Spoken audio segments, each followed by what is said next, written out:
Madam, అహింస meditation ఛానల్కి మీకు స్వాగతం మేడం.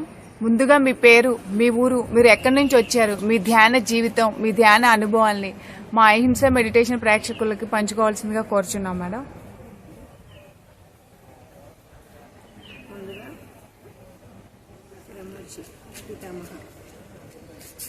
గట్టిగా మాట్లాడండి. బ్రహ్మర్షి పితామహ మైక్ దగ్గరగా ధన్యవాదాలు.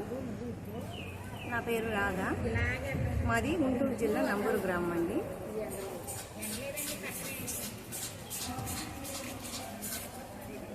నేను ధ్యానంలోకి వచ్చి సంవత్సరమే అవుతుందండి.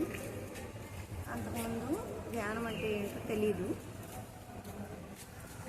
మా ఊర్లో ధ్యానం క్లాసులు పెడుతున్నామని అనౌన్స్మెంట్ విని మేము ధ్యానానికి వెళ్ళామండి. మొట్టమొదటిగా ధ్యానానికి వెళ్ళినప్పుడు అక్కడ ఏం చేస్తారో కూడా తెలియదు.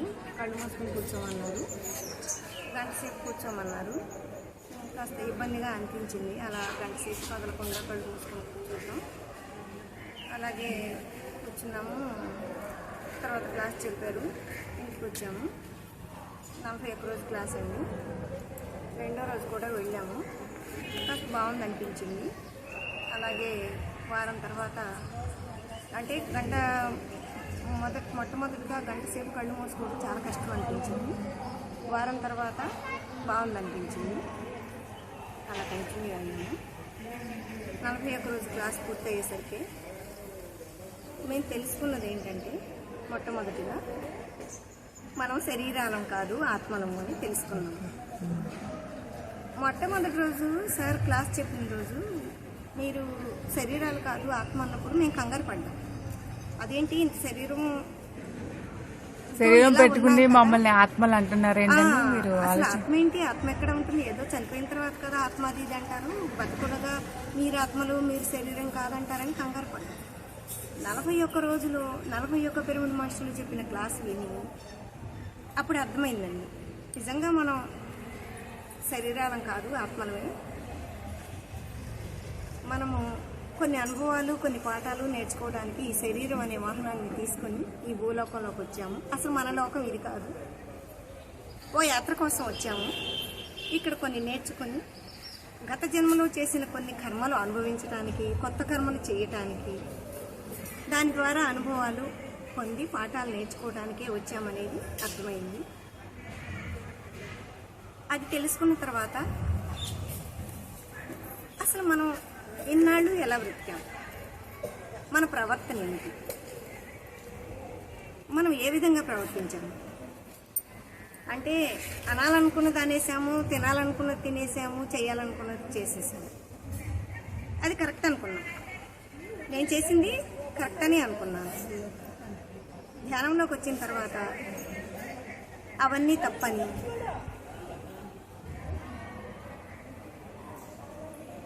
ఎదుటివాళ్ళు ఏదో అన్నా అనకపోయినా ఎదుటివాళ్ళు అన్నదానికి మనం ఇంకొకటని తిట్టుకు తోబుట్టును మనం సృష్టించి ఇవన్నీ పాపాలని ఇప్పుడు ధ్యానంలోకి వచ్చిన తర్వాత అర్థమైందండి. చాలా తెలుసుకున్నాం, చాలా అనుభవాలు. మీరు ధ్యానం ద్వారా మీరు ఏమన్నా అనుభవాలు మీకు వస్తాయి? అలా లేదండి, నాకైతే ఏ అనుభవాలు లేదు.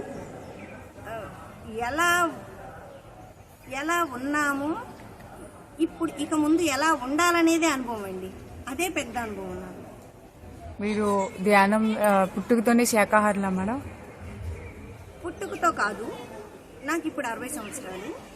నా 20వ సంవత్సరంలో నేను శాకాహారిని అయ్యాను.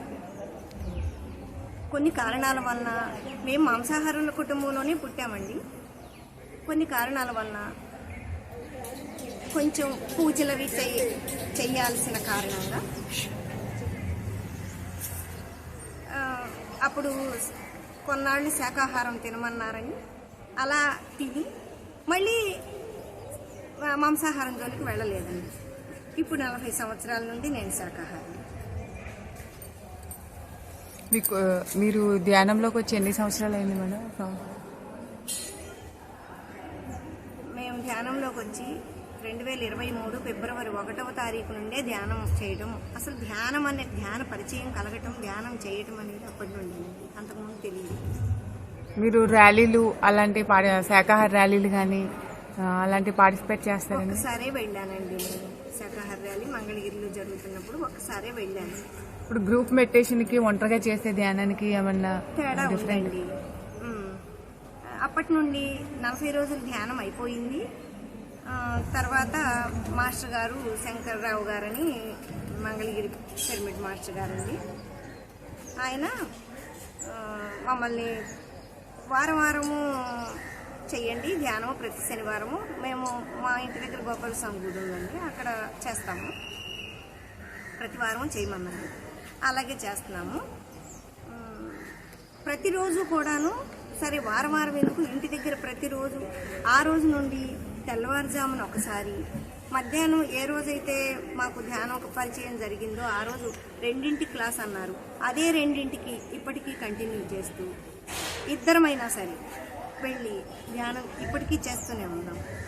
ఓకే మేడం, ఈ గోదావరి నదీ తీరాన్ని ఉన్నటువంటి వశిష్ఠ గౌతమి పిరమిడ్ ఈ ఉగాది ఇక్కడికి జరుగుతున్న 4వ యజ్ఞం మౌన ధ్యాన మహాయజ్ఞం ఉగాది సంబరాలు ఎలా అనిపిస్తుందండి మీకు? ఉదయం సంగీత నాద ధ్యానం కానీ, ఇక్కడ గోదావరి వాళ్ళ వంటలు కానీ, ఇక్కడ భోజనాలు కానీ, ఇక్కడ సదుపాయాలు కానీ మీకు ఎలా అనిపిస్తుంది ఈ ధ్యానం గురించి? ఇది ఒక చాలా అద్భుతం అండి.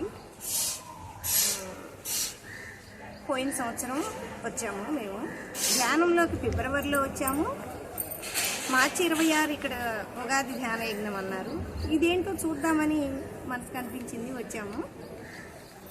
చాలా అద్భుతం అండి.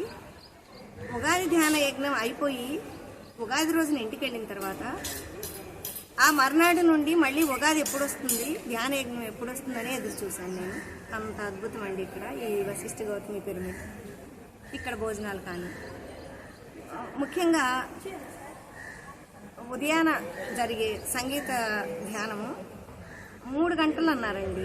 3 గంటలు మనం కూర్చోలేం కదా, ఇంటి దగ్గర 1 గంటే కూర్చోలేము. 3 గంటలు ధ్యానం అసలు మనం చేయలేం కదా, కూర్చోలేం కదా అనుకున్నాము.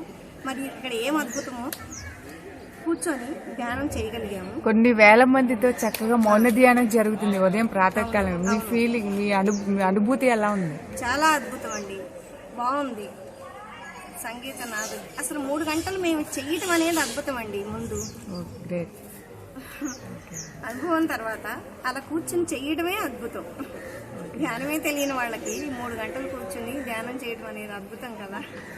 ఓకే మేడం, మీ అమూల్యమైన సమయాన్ని మాకు కేటాయించి ఎన్నో అద్భుతాలు ఇక్కడ ఈ వశిష్ఠ గౌతమి పిరమిడ్లో మీరు పొందిన అనుభూతులు, అలాగే మీ ధ్యాన జీవితాన్ని మాతో పంచుకున్నందుకు థ్యాంక్ యూ మేడం. ఎంతో సమాచారాన్ని అందరికీ వినేలా విశ్వవ్యాప్తం చేసినందుకు thank you madam. Thank you.